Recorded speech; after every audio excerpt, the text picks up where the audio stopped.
Now let's go to the US. A teacher in Virginia has posted a video on TikTok supporting the idea that positive encouragement and behavioural expectations are synonymous with white supremacy. Have a look at this.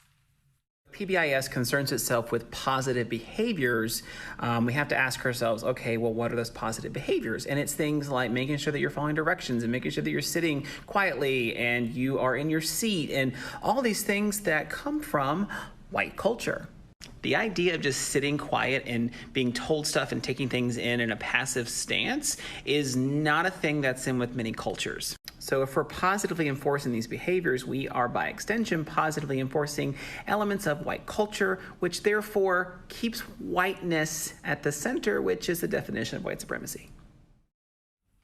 Nick, do these leftist simpletons, I just can't believe this, do they not realise, these leftist simpletons, how incredibly racist and offensive it is that things like sitting in an orderly fashion and taking in information is somehow synonymous with whiteness and beyond people of colour? Do they not actually see this as a deeply offensive mindset as opposed to being I don't know, open and embracing of different cultures?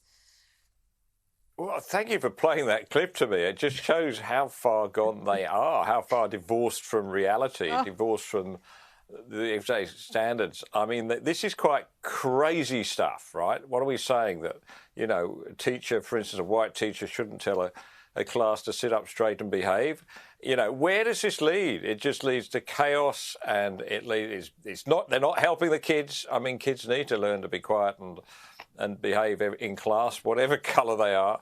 But you're right. I mean, in the end, that as you were saying earlier with John Roscombe, it's a singling out of whiteness as the most important thing about you, the thing you cannot change, but the thing that decides whether you're the villain or the oppressed, you know, and this is such a deeply harmful ideology because it's fatalistic, right? I can't change it, so I might as well go being a bad white race, you know.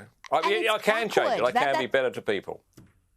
Yeah. Well, you can, but it doesn't matter. This isn't about behaviour. It isn't about character. It's all about things that are, beyond your control, that supposedly tell the world what sort of person you are. I mean, it is incredibly dangerous, divisive, and as a person of colour, I think this stuff is poison. So when you see it, if you see it being taught in your kids' schools, call it out. Don't be shy about this, because this stuff is just toxic to society. Sure is. Now, I had to check to see if this was real, Prue, or parody, but sadly it's real. The Guardian have posted this image of Dr. Anthony Fauci on Instagram, their official Instagram account, with the caption, "The sexiest man alive."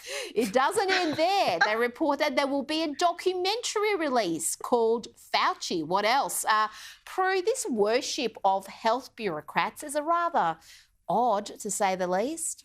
Oh, well, it is The Guardian, let's face it. They're always off. I mean, he looks like a garden gnome to me. He doesn't do it for me at all. And you know, I just think, you know, we like sexy brains. We like men with brains, but I don't even know if that guy would be a candidate in that front as well. So, you know, not even in a darkened room would I find that man very sexy, I've got to say to you. So, you know, back to the drawing board, guys, I reckon.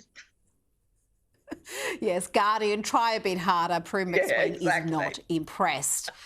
Nick Cater, Prue McSween, thank you so much for your time this evening. Thanks, Rita. Bye, Rita.